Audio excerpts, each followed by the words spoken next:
What is up, wrestling fans, and welcome to episode 15 of the Paul Heyman SmackDown podcast over here on the Smark Out Moment channel, where we go back in time to the year 2002 and check out every single episode of SmackDown that Paul Heyman was the head writer for. And joining me, Callum Wiggins, on this journey back in time, as per usual, is Robert DeFelice. Callum, we have formed a nice tag team here on this podcast, and we're going to be talking a lot about tag teams today. Yes, this is a big episode in our journey, as it is the inauguration of the tournament to crown the first ever WWE Tag Team Champions, which essentially is still a title that is in relative existence today as the quote-unquote Raw Tag Team Championships. Their lineage stretches all the way back to these belts. So yeah, this is a history-making moment for WWE to head for all of this tournament, and we're going to see the burgeoning embers of this tournament play out on this episode here. So I want to remind everyone that if you are watching us on YouTube, then do leave a like and a comment below. Just let us know how you're enjoying the series, how you're enjoying this episode in particular. If you have any thoughts and feelings about this one, then feel free to leave those. If you're listening through any of the other podcast feeds, then drop a rating or a review. They'll all go to help us all out, get us seen by some more people. If you're watching us from episode 15 and this is where you've decided to start your journey on this podcast, then nice to see you here. But if you really want to get the full experience of the journey, then check out the playlist on the Smark Out Moment channel, and you can go all the way back to episode 1 and join us back here in the next, I guess, about 15 hours from now. And then there's a link in the description to this episode of SmackDown if you haven't been able to watch it before listening to this program. If you want to just pause this, watch the episode of SmackDown, come back to it. Again, we'll see you in 2 hours or whatever, but I think that's it for the just opening plugs and opening exchanges. Let's talk about some news. So, start with some of the news, which is a WWE shareholders meeting, or stockholders meeting, however you want to refer to it, where Vince McMahon talked about the potential of reviving ECW as a late night entity. What was their fascination there? I guess, Heyman's in the company. And I guess Heyman is constantly being in people's ear about, we should do something about ECW. Like, we've got ECW, the brand, we've got all that's involved. So why don't we do something with it? So I think this is very much a Heyman-led idea that Vince is getting on board with. I guess it probably could have standed a chance in 2002 as opposed to when it finally comes around as a kind of primetime show in 2006. Yeah, but at this point in time, Vince doesn't even he hasn't purchased the rights yet to ECW's archive footage. They're still up in the air at this point in time. That's insane. WWE obviously would eventually purchase that and use that in a lot of their upcoming things, especially in the build-up towards ECW One Night Stand, and then eventually would fill the archives of the WWE Network with ECW TV and ECW pay-per-views. But still right now, building to this day, I think. Yeah, absolutely. But right at this point, he says that this is like a far off pipe dream. Like, this is still like years in the future. This could potentially happen because he says it's not particularly viable in their current financial and television status. Like, their current state at the moment, it's not viable to have ECW as a third brand, especially a third touring brand, where they're already not so much struggling, but their attendances are going down and all of that other stuff. So it wasn't the right time to have ECW. And frankly, as it proved, it was never the right time to have ECW back. I think as we've seen over the years, even if you look at primetime ECW, ECW works best as a clip show. Yeah. It really does. So also in that meeting, Vince McMahon admitted that the innovation of SmackDown records was a big financial mistake. He talked about the idea of using his new movie production company, WWE Films, to make low-budget, straight-to-video movies involving WWE wrestlers. Which is what they did. Yeah, exactly. Vince also said that the world had been horribly mismanaged and was lacking in direction. So he's been quite honest in these stockholder meetings, but probably more honest than he is nowadays. I think he was living in a world where he could afford to be honest. I think at that time, honesty was probably seen as a good thing, as opposed to, we got to appease the shareholders and just give them what they want to hear. But I need you to go back a little bit. What's SmackDown Records? SmackDown Records was essentially, I can't really remember it exactly, but I know it was the sort of essentially a music production company which made the sort of things like forcible I don't know if it was forcible entry, but it was definitely things like, I remember there was a WWE released album where you had people like Was it Kurt Angle. originals? Yeah, WWE Originals? originals probably. Yeah. SmackDown Records did have a actual band signed to it, but I think that they left and pursued another contract straight afterwards. So basically, by this point in time, SmackDown Records, the only people there servicing are WWE superstars, and if they want to do that sort of thing, the actual legitimate bands aren't signed to that record anymore.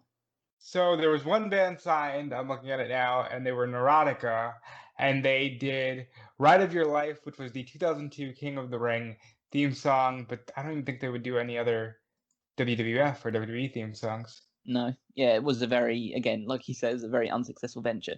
And Vince kind of basically said that any of these ventures only really work when wrestling is, quote, hot as hell. So it's Very honest. I like honest Vince. Yeah, he was honest with the shareholders here. Also, he mentioned the idea, just a rudimentary idea, about creating some sort of service for people to pay to view old WWE tapes. Okay, so at that time, that's probably what would end up becoming WWE 24/7. Oh yeah, WWE on demand. Yeah, WWE Yeah. 24/7. Yeah, so that was the burgeoning element of it. But essentially, he is positing the idea in 2002 about the WWE network.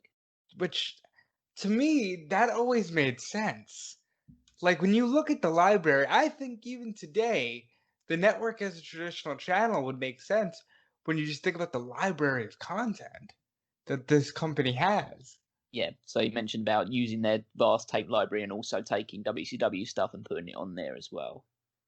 So yeah, all this thing eventually came to fruition just a good like decade plus past this Yeah, point. really. The other piece of news is 3 releases, which are the releases of Mike Awesome, Horace Hogan, and Sean Stasiak from the company.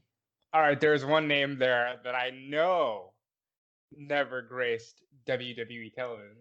No, Horace Hogan was always in the developmental territory up until that point, but he was officially released as of late September, early October. Just in time. All right, we got rid of Hulk. This Nobody's investment's protective not anymore. working. Yeah, no one's protective anymore than that. Mike Awesome, obviously, we saw him in I think one backstage segment on an episode of SmackDown where he was watching a monitor and being berated by Stephanie McMahon. And Sean Stasiak, was on the Raw side of things, was just a constant in the hardcore division in 2002 before being released. Obviously, the hardcore division doesn't exist anymore, so his services were no longer required. And yeah, I think this marked the end of his wrestling career as well. Planet Stasiak is no longer in orbit. I think that's pretty safe to say, yeah. Yeah. Now, I believe he's a chiropractor now, or a physiotherapist, I believe. Oh, good for him. Wow, that's pretty crazy. He was a second generation guy. I know. Didn't his dad? His dad is a former WWE Yeah, champion. like Yeah. His dad is that's crazy. I believe I'm thinking he's the 5th WWF champion. Yeah, that sounds about right. And that's a shame. I wonder if he feels like his wrestling career was a bust, or if he's pleased with the things he did in WCW. Oh, you say that? His bust. Like you don't think that Meat was a winning gimmick? Oh no, not at all. I think at this stage his claim to fame is probably I had Kurt Angle's first match. Yeah, I guess that's a pretty good claim to have. Yeah. It's that, and also I ran into a load of objects trying to hit The Rock and other WWF stars during the Alliance storyline. Yeah, he did. So that's the major news story. So let's look a little bit about the Raw and SmackDown war, starting with the ratings. So for the last episode of September on Raw side of things, so the September 30th, 2002, scored a 3.6, so mirroring the previous week's rating. Whereas SmackDown on this edition, for the October 3rd edition, it is a 4.18, so up a 0.1 from the previous week. So they got a little bit of a boost coming out of, well, it's been a while since Unforgiven, but yeah, they're boosting up their ratings every now and again. Imagine if like they did those numbers today. What? That's Yeah, crazy. it'd be it would be a complete shock to the system. Put It it that really way. would be. So what was Raw up to? So Eric Bischoff announced on this episode of Raw that there would be a World Heavyweight Championship match, an Intercontinental Championship match, and a Women's Title match. And he also announced that at No Mercy, the World Heavyweight Championship and the Intercontinental Championships would be unified. I still think that that's one of the worst ideas in the history of, I guess, modern wrestling. But Yeah. You have to think about nowadays about how they have so many titles, and at this point in time, they were just so hell-bent on getting rid of as many of them as possible. But specifically, the Intercontinental Championship, Mm. like, what was the process? What's the mindset there I of guess getting rid of that? I guess the mindset is that there's going to be a world champion, there's going to be a tag team title, there's going to be like the top single star, the top tag team, and on the Raw side, the top women's wrestler, and on SmackDown, the top cruiserweight wrestler, and that would be it. That's pretty wild. So in those matches, Triple H defended the World Heavyweight Championship against Bubba Ray Dudley. Yeah, he did. So yeah, that was pretty straightforward. Kane defeated Chris Jericho for the Intercontinental Championship. Yep. So he's now a co-champion. So he's a double champion, both the World Tag Team Champion and the Intercontinental Champion. So it's weird to think if things had gone differently, your Raw main event of No Mercy could have been Bubba Ray versus Chris Jericho for the Unified Championship. The other women's title match was between Trish Stratus and Victoria, which ended in a DQ when Victoria swung a chair at the head of Trish Stratus. Did she do it upside down? Yes. Yeah, I remember that. So so this is starting. Obviously, it doesn't take place. I think they have a match at No Mercy, but the match that they're remembered for, their hardcore match, doesn't take place for another month and a half from now at Survivor Series, which we will be covering on the Patreon exclusive edition. If you pay at the $10 tier or above, then you'll be able to access all of the pay-per-view reviews we do for this period of time as well. So we've just recently done Unforgiven. No Mercy is coming up soon, as is Survivor Series and all the other stuff following that. So yeah, so that's what the title matches happened. Also on Raw, the Un-Americans disbanded. Oh, that's good. So what happened essentially is, I think it was either Christian or Lance Storm lost a match early on in the night, and they got frustrated about the fact they're constantly losing now. Regal and Test then lost a tag team match later on. Oh no, this is what happened. I'm remembering it now. Storm and Christian lost back-to-back matches against Randy Orton. So Storm lost to Randy Orton, and then Christian lost to Randy Orton, both in less than a minute. Oh damn, that's rough for 2002. And then Regal and Test lost the tag team match. They all started getting in each other's face about these things. Regal and Storm separated from the other two, so they formed their own tag team, and Test and Christian would go their separate ways. Christian to form soon a tag team and friendship with Chris Jericho, and Test to turn babyface and acquire the services of Stacy Keibler as his manager. I'm really glad we don't have to talk about testicles. So the other things that happened was that Bischoff, Lita appeared on the show for the first time in a long time. And she was in a promo segment with Eric Bischoff, where Bischoff essentially verbally abused her in any way that he possibly could. And then he ordered 3-minute warning to attack her. She was rescued by Jeff Hardy, Booker T, and Goldust. And then 3-minute warning defeated Booker T and Goldust in a tag team match. Well, keeping Jeff Hardy strong, I see. Yeah. I mean, to be fair, Jeff is probably more over on SmackDown than he is on Raw, because he get everyone, whenever Matt Hardy's on screen, everyone's just cheering that we want Jeff.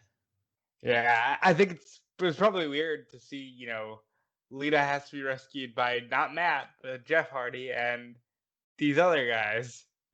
So that's it for the Raw side of things. Let's move on to the big topic, that's reason we're here in the first place, which is to talk about the October 3rd, 2002 episode of SmackDown from the Cajun Dome in Lafayette, Louisiana. Yes. Got a Southern here. This show starts with a little more tolerable version of the if you say intro. so. It was less I thought it was visually ridiculous. jarring. I thought it was ridiculous. It was all over the place. Like, why do you have to repeat every single person's name 10 times before you get to the point? Because it was cool. It was the 2000s. It's one of these ridiculously shot ones with Stephanie McMahon in front of the production truck where there's like a million different camera shots and angles, and Stephanie says everybody's name in 10, 15 different ways, and they essentially, it takes what could be a 30-second to a minute long intro and stretches it out to about 2 minutes. For no I reason whatsoever, imagine other to be edgy. I imagine that these were such a pain in the ass to film. Like, why? I can see Stephanie just getting like frustrated with this. Like, why do I have to keep saying, "I'm Stephanie McMahon, Stephanie McMahon"? Like, it was also like edgy, but they still wanted her to have a little bit of sex appeal. It's very strange, but we do get our eyes on the WWE Tag Team Championships, and I have to say they're beautiful. Like They're very as a nice. belt guy, they're Yeah, they're gorgeous. they're a very nice design. I think they looked better than the World Tag Team Championships at this point in time, which looked a bit dull in comparison. When they get the new ones, the new World Tag titles, I never cared for those belts. I don't know why, just not my style. So she also announces other matches for the show, which will be Edge versus Kurt Angle, The Undertaker versus Matt Hardy, and Chris Benoit versus Rey Mysterio.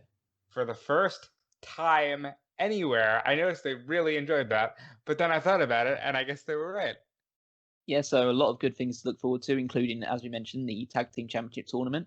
And we're kicking that off immediately here with Los Guerreros, of Eddie and Chavo Guerrero, of course, against Mark Henry and Rikishi. Because they're fat, you know? Yeah, it's a big powerhouse team of people that have who are actually veterans to the company at this point.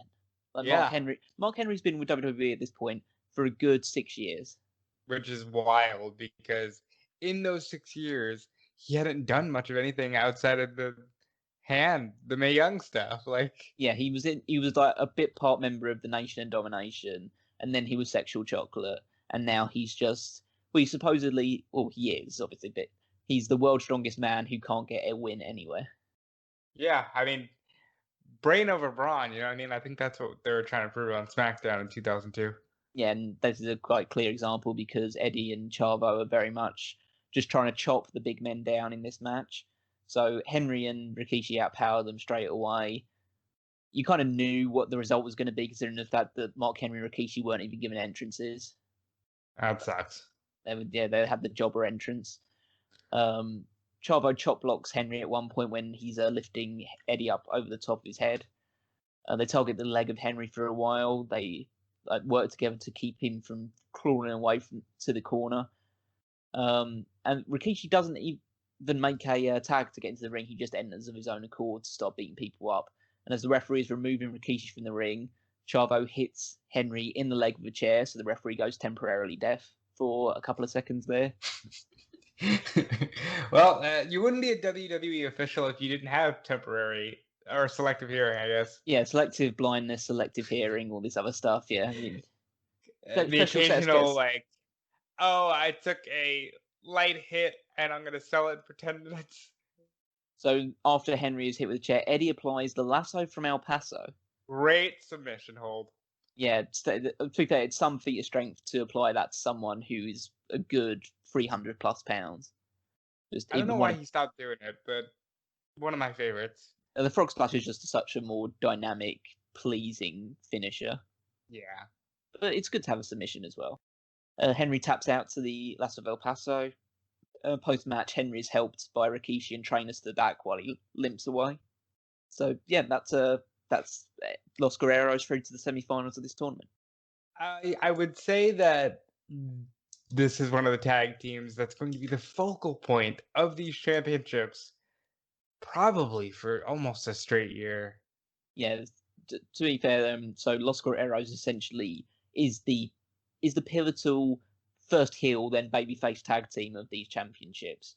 They hold them, well, obviously they will hold them at some point in late 2002. Eddie holds it with Tajiri in mid 2003 after Chavo Guerrero is injured briefly, and then they win it back in mid to late 2003 as well.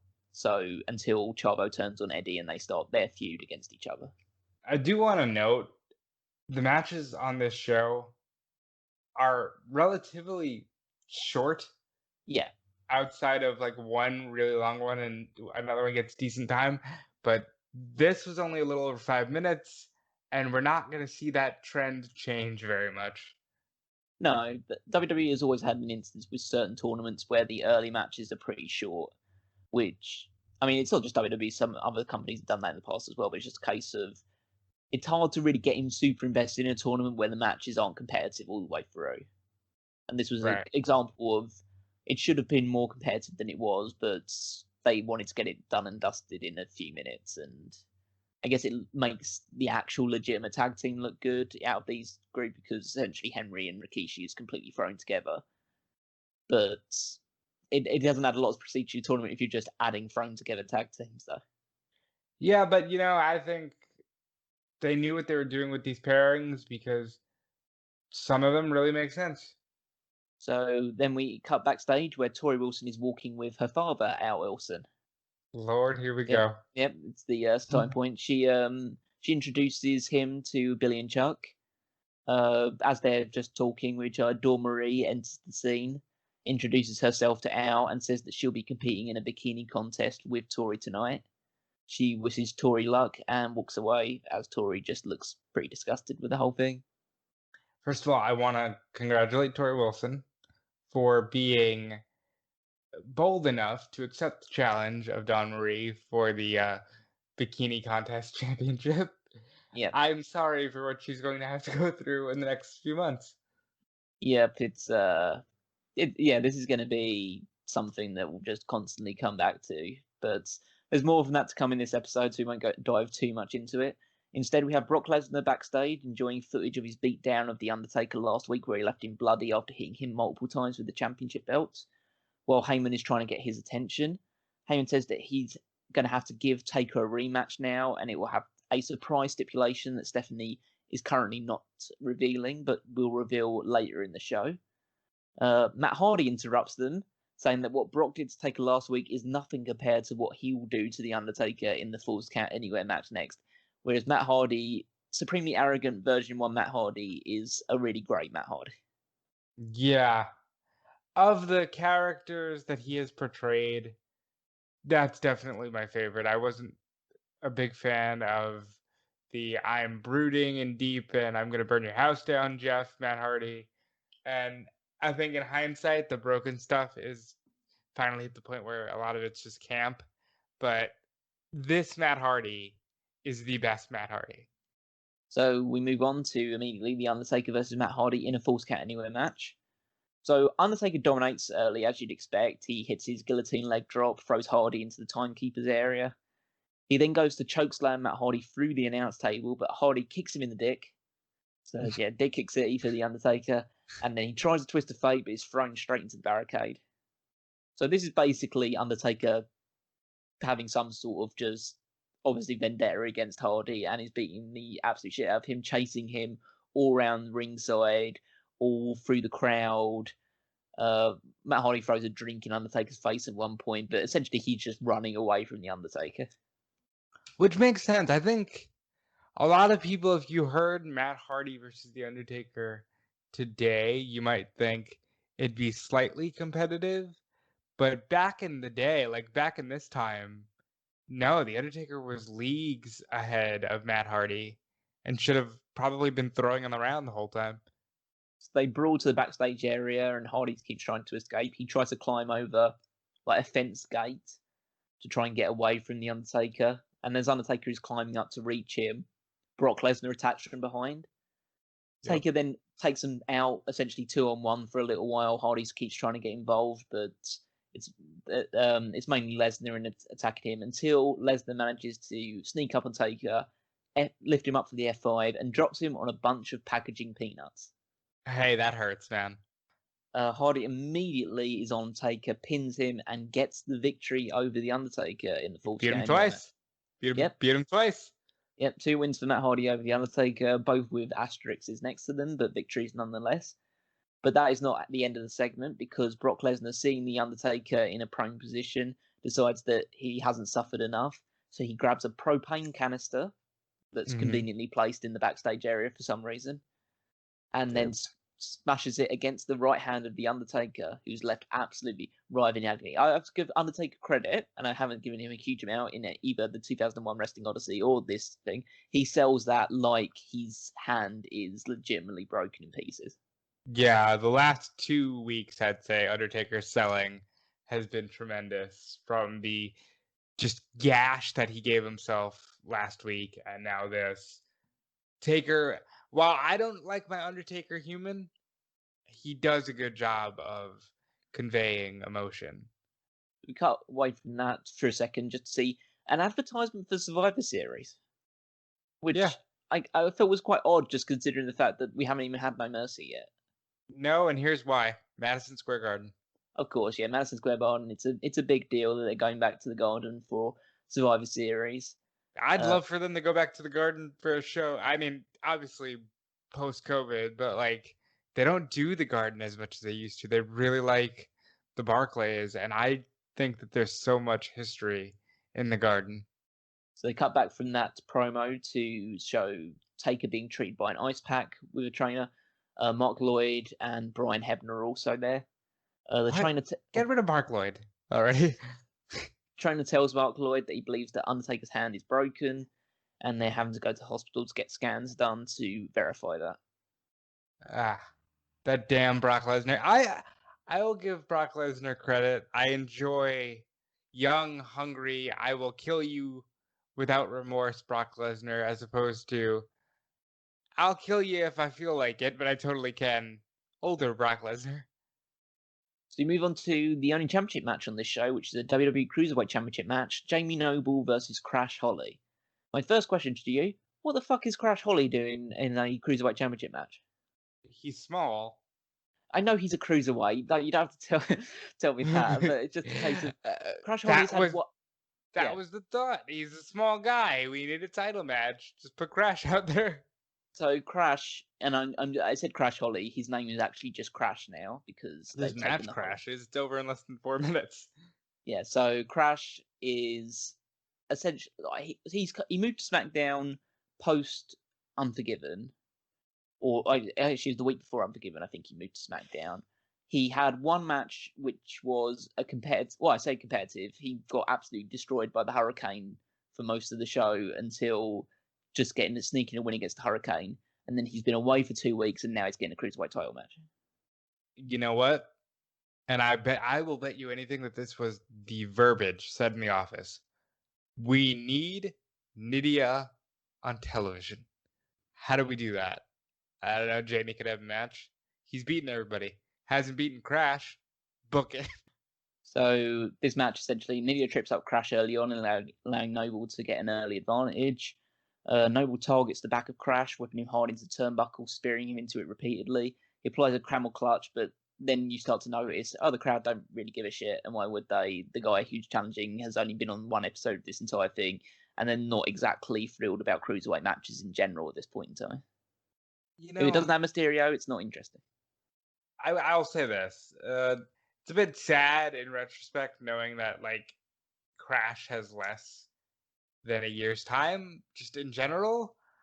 But I don't remember a damn thing about his SmackDown run. I know what he's about to do, but I don't even remember how that portion of his SmackDown run ended. You know? Yeah, it's a bit just very much goes under the radar, which is a shame considering how much fun he was in the late 90s, early 2000s in WWE. Yeah, and I think they probably wanted to recapture that. If anything, I would have not scrapped the hardcore title and I would have tried to get it back around him. I think there's still a lot of fun to be had with that belt if you look at the characters that it would come in the later years, because Crash had more to offer and they didn't utilize him well here. So Nydia gets on the apron at one point. Crash pushes Noble into Nydia, tries an O'Connor roll.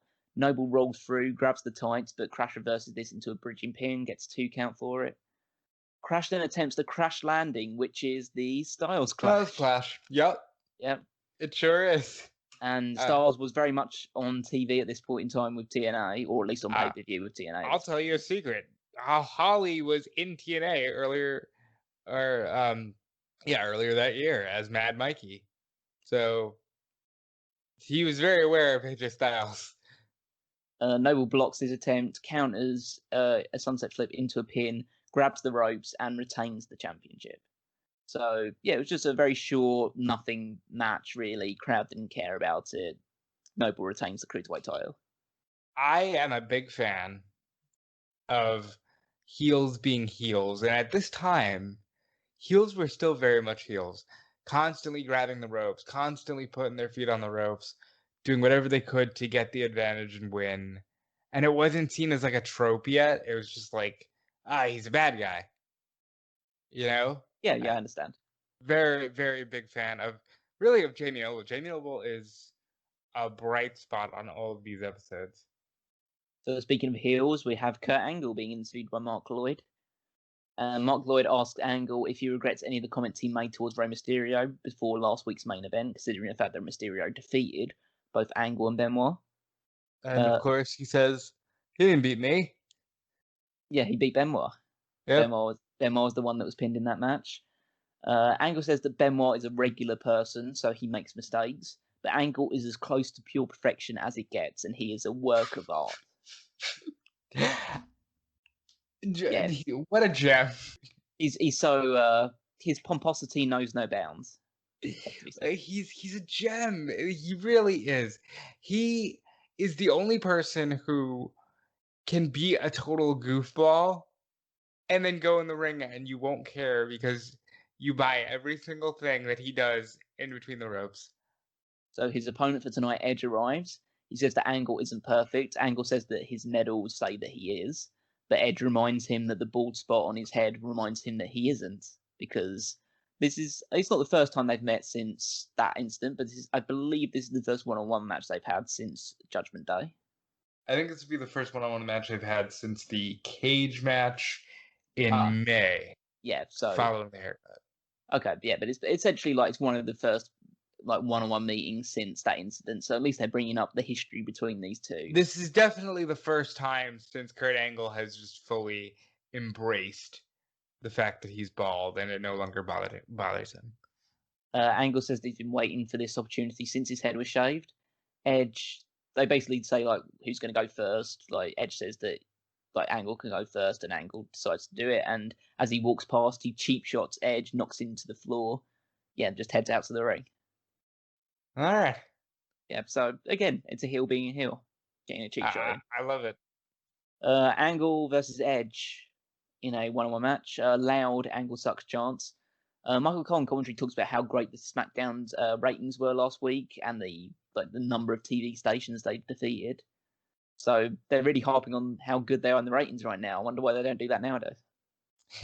Yeah, nowadays it's been replaced by incessant commentary about how the Thunderdome is for you, everybody. We love you. And I miss really when they could brag about how good they were in the ratings. Yeah, but they're getting so many hits on Twitter right now, and hashtag Thunderdome is like. Hey, did you know that WrestleMania broke records digitally? I noticed in this match, maybe I should have picked it up a little bit earlier. They seem to be using some more dynamic camera angles in this match. Because there's a guy, I don't know whether it's probably just a standing camera guy in the corner of the ring, but they're taking a lot of shots from one of the corners of the ring in this match. They occasionally like doing that.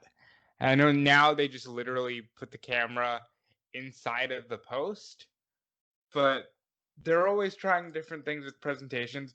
Maybe that's why the show opened weird, because this was one of those, hey, let's experiment episodes. So this match goes 20 plus minutes. Yep. And part of the reason for that is that it's essentially two matches because of some tomfoolery, which we'll come up to, but it's a really, really good match in general. These two, every match Angle has is good, and Edge is definitely well up there with him at this point.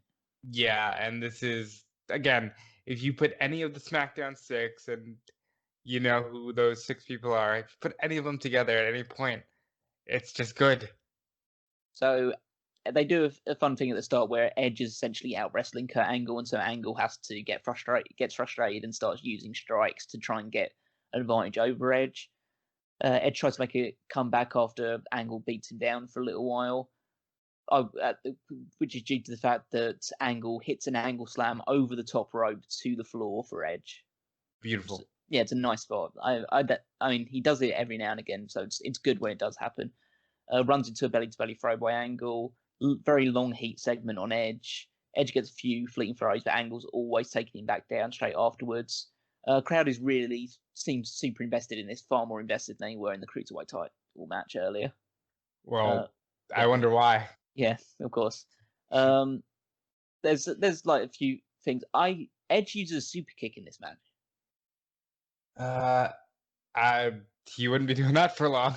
No, I've never ever seen him. This is the only time I've ever seen him use a super kick. It looked all right. Oh yeah, it wasn't bad. It's just you don't expect it from Edge. That's the thing. For sure. It was just bizarre. It's like I know there's that trope like everybody uses a super kick. That's essentially like the move to go to, but it's just it just seems odd that Edge decided to pull that out in this match. I think Edge really, for me, I mentioned this last week, he looks like he needs to bulk up a bit, but this may be Edge's best ring work, just in general, like from a consistent basis. Well, yeah, this is obviously pre-neck break Edge, so yeah, maybe that's obviously helping in his favor. Edge goes for a spear, Angle counters with a throw that sends Edge into the referee. He hits the execution, but the referee is down. Angle hits an angle slam. There's a new referee, but Edge kicks out before the referee counts for 3. Angle and Edge fight on the top rope. Angle lands a superplex. Then both their legs get tied up. The new referee counts 3 for Angle, but the other ref, Kyoda, has recovered, and he sees that Angle's shoulders were also down. So then the refs start arguing about who wins, with Spark saying that Angle won, with Kyoda saying that Edge won, and then Kyoda just punches Mike Sparks. Of course he does. And then we just have a referee brawl for like some reason. Like the referees are just so angry about who won this match that they decided to beat the crap out of each other. This screams Paul Heyman. Like, yes. Hey, let's no, everybody's gotta fight. So the other referees come down to break their fight up. They come back from commercial. The match is restarted. Kyoda is refereeing again, and the match, it's just a restarted match. So we now just got the match going again. Angle during the break hit a belly-to-belly suplex to Edge on the floor, so he's back on advantage again. Angle, go ahead. No, I don't know why if you're gonna do that, you're not gonna have like Guerreros take the reins of this match or something. It's just what a very weird. You needed this to do the restart. Like, yeah, I'm surprised they didn't book a Kyoda versus Sparks match for the next week's SmackDown. Yeah, really. So we have Angle ties Edge in the ropes, and this is where the cocky side of Angle kicks in because he hits 2 spears to Edge and against the ropes, but then he misses the 3rd attempt and falls straight out of the ring. Typical Angle, Yeah, just so cocksure of himself, and that always just ends up with this being his demise. Edge then spears Angle off the apron into the barricade and then dives from the top rope to Angle on the floor because Edge is crazy at this point. And it works. I mean, he's the future of SmackDown, as they told you several times this year. Angle hits a trifecta of German suplexes, but then he notices Chris Benoit walking down the ramp, so even more shenanigans seem to be coming forward. He tries another German suplex. Edge rolls into the cover for 2. Tries a sunset flip out of the corner, but Angle rolls this through into an ankle lock because he knows every way to get someone into an ankle lock. And it's really the best. I know people like Ken Shamrock, but Angle for me is the ankle lock guy. So Edge sends Angle to the floor to escape this one. Angle grabs a steel chair in frustration, but Benoit prevents him from using it. Angle then swings for Benoit. He hits the top rope with the chair. The chair bounces back, ricochets into Angle's own face. Angle staggers because of the shot. Edge hits him with a spear, gets the pin, and Edge beats Kurt Angle 1-on-1 here. Now, remind me, is this a Kurt Angle trope, or was this just something WWE was doing for a while with heels, the whole chair in the face? Because I feel like that became a traditional spot after a while. It's not exclusive to Angle, but it's definitely very much a heel trope of the heel messing up their own thing and like that being the cause of their own demise. I know Angle's done it multiple times. Obviously, nowadays you can't do that because they won't. Well, of course they shouldn't even let yourself hit yourself in the face with a steel chair. But yeah, it's a funny comedy spot though, as long as you forget the fact that people may have gotten concussed by it. And speaking of, we go to Benoit laughing at Kurt Angle. Yeah, he's just laughing up the ramp at Benoit. Yeah. So yeah, I think that it was a little bit. Obviously, the fuck finish hurts it a little bit, but this match was just a really good match between two of the best workers they have right now. Straight up, I could have really done without that dumbass referee spot. Yeah, that felt unnecessary, but I like the idea of a guy who was with the company at that point for 15 years being territorial about his calls, but unnecessary. So we cut backstage with an irate Kurt Angle goes hunting for Chris Benoit backstage. He finds him in the locker room and is separated by other SmackDown superstars before it gets into a fight. Stephanie arrives and tells them that they have to start getting along because they will be teaming together in the tag team tournament. I wonder if she made that decision on the fly, just because she thought, oh, you know what? I see fighting. This is good conflict management. I think modern day Stephanie would say something like that, but ends up being one of the best tag teams ever. So Stephanie says if they don't work together, they'll be suspended without pay for a year. I love the emphasis on money. Yeah, I mean, I get that side of it, and that's good, obviously. The thing that I don't get is that I know this tag team tournament is important to Stephanie, but why would she risk losing two of her top superstars for a year because they hate each other and don't want to tag team? Well, because she is a strong and powerful woman and is asserting her dominance. It does always come down to that. I can survive. I'm a McMahon, damn it. I'll survive without both of you. So Angle says that he's calmed down and they'll get on with stuff, and then he decks Chris Benoit for good measure, and then Stephanie says that the issue starts right now, so now they can't touch each other, so Angle gets the last shot in. That's not fair to Chris Benoit. Like, come on. Well, I do like that in that segment we had A-Train holding Angle back for some reason, but at least the Guerreros being friends with Benoit were the ones kind of like, no, it's okay, Chris, we got you. So we move again to another backstage segment with Heyman essentially just kissing Brock's ass backstage and how he deserves to be champion, lifts all his accomplishments. Matt Hardy then arrives, saying that he beat Taker again thanks to his attitude. And he claims that if Taker can't compete at No Mercy due to the broken hand, and he just beat Taker, then that means that he must be the new #1 contender for the WWE Championship. On the one hand, a lot of logic. On the other hand, Matt Hardy's so delusional, it's perfect.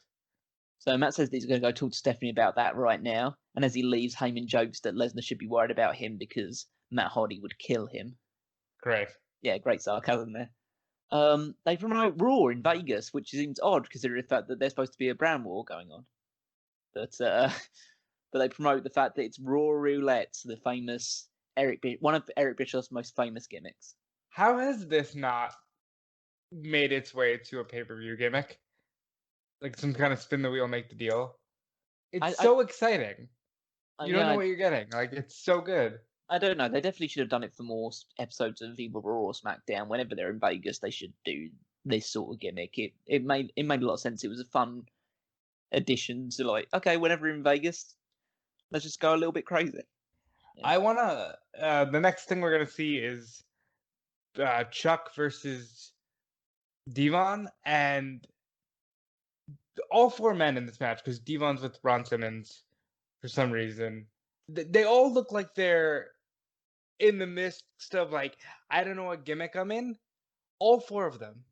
Yeah, it's very strange. So it's Billy and Chuck versus the Reverend Devon and Farouk at this point in the SmackDown Tag Team Championship quarterfinal match. Do they call him Farouk? Yeah, they call him Farouk. Commentary is calling him Farouk in this match, but then I'll obviously reveal a little bit because I have watched a little bit in advance. As of next week, they are calling him Ron Simmons, and Taz is saying that his name is Ron Simmons. He's not Farouk anymore. But then he goes back to being Farouk when he. Yep. Yeah. When in the APA. And by the way, When's the last time he wore the Acolytes gear that he's wearing on this episode? When was the last time we saw him in general? Well, when he was teaming with Randy Orton. Yeah. Yeah, so he's basically just... They're just like all over the place. Because Billy and Chuck, they're not Billy and Chuck anymore. No. In the And sense that, Devon's not a reverend anymore. Yeah. He's wearing Devon Dudley's outfit. He's wearing a Testified Devon shirt and some pants. I thought they all look like they're in the middle of we don't know who we are. So essentially, Billy questions why Ron Simmons has joined up with Devon, and then Simmons just answers by hitting the mic into Billy's face, and then we get started. I think that's fair. Yeah, this is just a pretty standard, okay-ish tag team match. Like, it was a showcase trying to establish Devon and Farouk as a new team. I guess it was just the idea with Devon and Farouk is it's two guys from two prominent tag teams from the Attitude Era who have been separated from their partners and are now trying to work together because their own singles careers didn't work out. Yeah, I hate everything about this. This makes little to no sense. I assume this becomes the winner of this match advances in the tournament, even though it's not a did they announce the tournament match? I don't remember. Yeah, this is a tournament match. Yeah. Okay, good, because I know what happens next week because it's a very big week in wrestling history in some ways, but this just doesn't. None of this makes sense. I would have put Billy and Chuck over here. Didn't Stephanie McMahon 2 weeks ago call them the greatest tag team in the history of WWE? Why weren't they put over? I guess they thought that Devon and Farouk could be a team that has a little bit of legs and could be fighting for the titles going forward. But it's just Billy and Chuck lose to Devon and Farouk here after Simmons hits them with a spine buster to get the victory for them after Billy goes for the Fameasser. At one point, Devon and Simmons try and do the what's up thing. So that, again, they're just going through some Dudley Boy tropes. They also do the combined backdrop net breaker, which Devon and Bubba would do in matches as well. So, yeah, they're basically just... Farouk is just, he's just Bubba in this equation. But he's much better than Bubba. I think he's more physical than Bubba. I think at this stage in his career, I feel comfortable saying Ron Simmons is better than Bubba at that. He's a lot more experienced than Bubba at this point. That's fair. But so that's them through to the semi-finals of the tag team tournament. I think I forgot to mention the interesting thing about this is the fact that it was meant to be in the brackets that initially started. It was supposed to be Devon and Batista, but that didn't work out. Yeah, even though they weren't allies anymore, and it was due to the fact that Batista was moving to Monday Night Raw. Did you notice in this match shortly after the backwards 3D, Chuck punches, he gets Farouk out of the ring and then completely falls out of the ring himself? It doesn't surprise me. It's not great. Farouk has got one of the best spine busters. I'm sorry, I can't make up my mind on what to call him. One of the best spine busters in the business, and it should put people away because it looks nasty. Yeah, it's a very devastating spine buster. So, move backstage. Dawn Marie is in a robe approaching Al Wilson backstage. She asks for an opinion on her bikini, so she just opens her robe in front of Al Wilson. He says it's great, and then tells her that she can call him Al instead of Mr. Wilson. And yeah, this is getting very uncomfortable very fast. Yeah. So we move on. I got nothing here. We know how this goes. It's not great. So Taz is once again out to MC a bikini contest on SmackDown. Tori out first in the white robe and a lollipop, followed by Dawn Marie in a black robe. Because obviously the heels wear black and the babyfaces wear white. They don't suck on lollipops. Nope. Taz says instead of Billy and Chuck or anybody else being the judges, it will be judged by the audience instead. So Dawn goes first. She shows off a very revealing bikini, much more than Nydia's was the previous week. So yeah, I don't remember say much more than that. Really, it's just like, yeah, she was wearing a hot bikini and she. Dawn is better at this than Nydia. Yeah, didn't dance like a fool either. Tori politely applauds her for that. Then they switch over to Tori. Tori reveals a flesh-colored bikini. So it makes people who don't know any better just assume that she's just dancing around naked in the ring. Yeah. This Yeah, is so the- weird. yeah. Like, It's just so not strange to what talk we're about. used to anymore. It's just strange to talk about, but listen, Taz is all about tomatoes. You know, they're great. It was a good segment for what it was, and it gets worse from here. Yeah, it does what it's supposed to do. So the crowd cheers loudest for Tori, obviously, and she wins. Dawn goes over to offer a handshake, but then when Tori goes to respond, she slaps Tori right on the face and throws her out of the ring, which I guess could have been pretty dangerous considering the attire. Yeah. But I guess they would have said, "Oh, it's just a like a wardrobe malfunction. It's not going to happen again." If the network got annoyed with them about it. But yeah, Well, just listen, I don't know where Al Wilson's priorities were at the time, because if some woman beat up my child, I would not be like, "Hey, we should get together." well, there's a little bit more. There's a little bit more to go on with that, unfortunately, at this point. But yeah, that's the starting point. Tori winning a bikini contest against Dawn Marie. And it served the purpose that it was there to do. Some man, a man will die by the end of the storyline. So It's a mess. Let's talk so about some wrestling. yeah. So we cut backstage.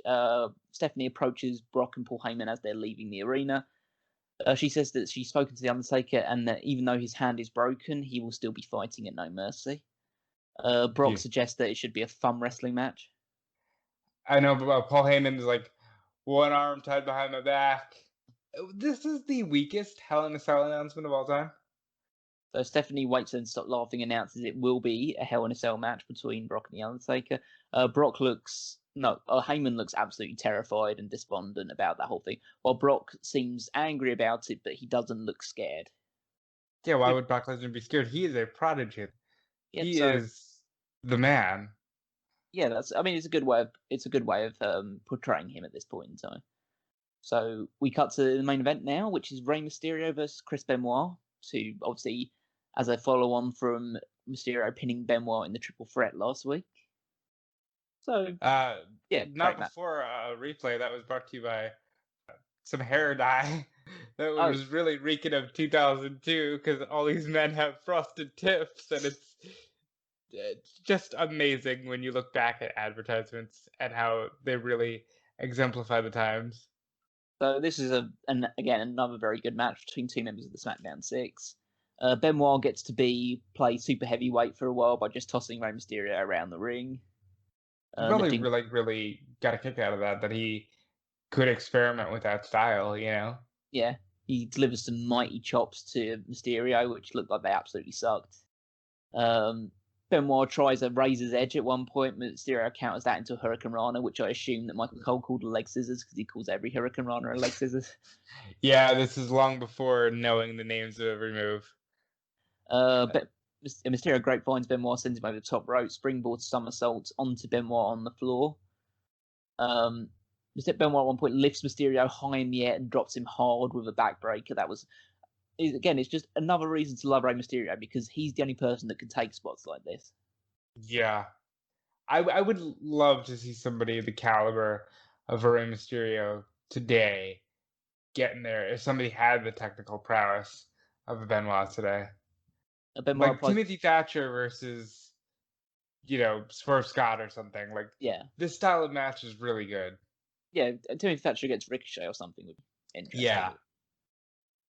Benoit applies a straightjacket hold to Mysterio for a while, who acrobatically counters into a Sunset Flipper 2, but then he's completely decked by a clothesline.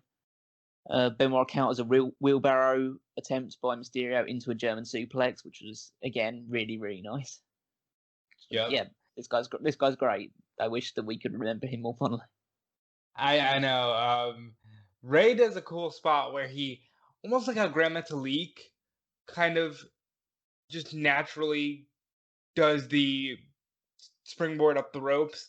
Ray does that, and he drops a leg drop on Benoit. I thought that was cool. Then we see the 619 attempt, but Benoit ducks it. Angles here. Oh, I need to just talk about the ducking the 619 because he does that and then he drops in with a shoulder breaker. And I just love Benoit's shoulder breaker so much. Why did he not use that all the time?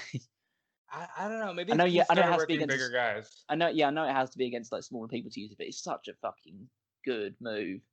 And then he hits the headbutt where he dives a good 3/4 of the ring to hit that headbutt on Mysterio.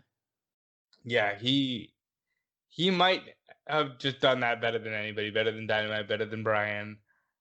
Like, So, yeah, so good. it was just the distance that he covers. So, Mysterio flips out German suplex, Benoit chops him down. 619 does eventually hit Benoit, but he avoids the West Coast pop. But Angle, as Rob mentioned, is out of nowhere and then hangs Benoit on the middle rope. Now, I have a problem with this. Stephanie said that the ruling started. Should they not both be suspended? See, they do that, but then they clarify again. Watch in advance. They clarify in the next episode of SmackDown that the only time they're not supposed to touch is in a match where they're tag team partners. So I guess they just glossed over that side of things. So Angle does guillotine Benoit. Mysterio then hits the Hurricane Rana, gets the victory, and Mysterio gets the second straight victory over Benoit. Well, they're building him strong. They are, which is weird because they don't necessarily. I mean, he's gonna do some cool stuff with the SmackDown 6, but they don't necessarily like keep him strong as a solo. No, they move him into the after this. They establish him with some main event talent, and then they decide, okay, now you're going to be the head of the cruiserweight division for a while. I think that was a mistake. I think this Rey Mysterio should have absolutely been in the main event scene because I don't like fatter Rey Mysterio. I've thought about this, and like by 2006, he's not doing his best work. So I wish we could have seen this Rey Mysterio mix it up with Brock Lesnar and guys like that. Yeah, very good main event match. Post match, Angle and Benoit get nose to nose and start brawling. Angle hits a German here. Finley's here. Oh yeah. So yeah, they get nose to nose. Angle hits a German suplex, applies the ankle lock. Benoit counters into the crossface. The referees and Finley coming out to separate them as best as they can. So it's just a bunch of referees and Finley just keeping them apart from each other. And yeah, we head off the air with supposedly these two upcoming tag team partners still absolutely hating each other. It's odd that they didn't end the show with, hey, Hell in a Cell. You know, like that seems like the more natural ending to a show because that's your big story. But this was probably my more preferred because I like these guys. Yeah, so I really like this episode of SmackDown overall. I thought most of the matches, even though some of them, quite a few of them were pretty short, the main event was great. The Edge and Angle match was great, besides the fuck finish and the referees decided to have a fight in the middle of it, other than that. And I really like the, even though obviously there's been bits and pieces of The Undertaker and Brock Lesnar feud, I thought this was the strongest segment between them so far. The handbraking and Hardy getting the victory. I thought it was all really good. Yeah, I thought this is great stuff, you know, and we're only going to get even greater from here. But it's not all great. Obviously, this is the start of the Dawn Al Tori Wilson storyline, so at least we have the benefit of hindsight, so we're not looking at it like, oh, how are they going to drag this on next week? We know how this all works out. It is what it is. What can you say? Yeah, so that wasn't so great. I think both the tag team matches, the first tag team match in this tournament, were a bit underwhelming. Oh, I think that's fair, but you know, one of them had Mark Henry and Rikishi teaming up for no reason, and the other had Devon and Farouk teaming up for no reason. Yeah, and the cruiserweight title match it was an okay match, but got absolutely no heat whatsoever. So it wasn't a perfect episode of SmackDown by any stretch of imagination, but I think overall the positives outweighed the negatives. I think that's fair. Okay, so that's the end of this episode. So only thing you need to do is just think about what we're going to see next week, which will be the continuation of the tag team title tournament, where we will see a match between Kurt Angle and Chris Benoit teaming up, obviously bitter enemies at this point, against Billy Kidman and John Cena. And this is important. It really is. It's like it's a turning point moment. Yeah, it's a turning point for John, which makes it a turning point for all of WWE. we'll also see essentially some interesting backstage stuff between the Guerreros, Benoit and Angle at this point in time as well. So the Guerreros are now playing mind games with a lot of people. We get to see in the other semi-final match, it is going to be, well, at least it is billed to be Edge and Rey Mysterio versus Jamie Noble and Tajiri, but it doesn't actually end up quite like that. But we'll find out on the actual episode of SmackDown how it all comes together. And if you have been a fan of this, the start of the Tori Wilson Dawn Marie storyline, then we've got good news. There is going to be a lingerie contest next week's SmackDown between Tori Wilson and Dawn Marie. So we've got bikinis this week, lingerie next week. We were really like, we got to use these women because they're still big on that. They're still big on like, hey, we need a female, component of this show. But they ain't got a title, and there's sexualization all over the place. And we'll also see the continuation of the Brock Lesnar and Undertaker feud with what is unequivocally the worst segment in the Undertaker versus Brock Lesnar feud, where we introduce... I'm going to go one step further. It is the worst thing they've ever subjected the Undertaker to. So hopefully next week we'll be introduced to Tracy. The worst thing they've ever subjected the Undertaker to. I've said this many times. I don't want to know anything about Mark Calloway, the man. And they tried way too hard here. Well, that's all the stuff we have to look forward to on next week's stuff, as well as our look back in news at this point in time and what Raw is up to as well. So, yeah, we'll do a little bit of like a recap of Raw Roulette as well. So, yeah, that's all to look forward to next week. So I hope you've enjoyed this edition and will join us next Saturday for the next one. Only things I need to do now is just to put a few plugs out there. So I mentioned the Patreon earlier. Obviously, if you're the $10 tier or above, you'll be able to access all of the additional pay-per-view reviews we do from the year 2002. But even $1 goes a long way to helping us out, and any spare change that you can offer through there is all greatly appreciated. You can obviously do the same thing through YouTube with the applause function or becoming a member on the YouTube side of things.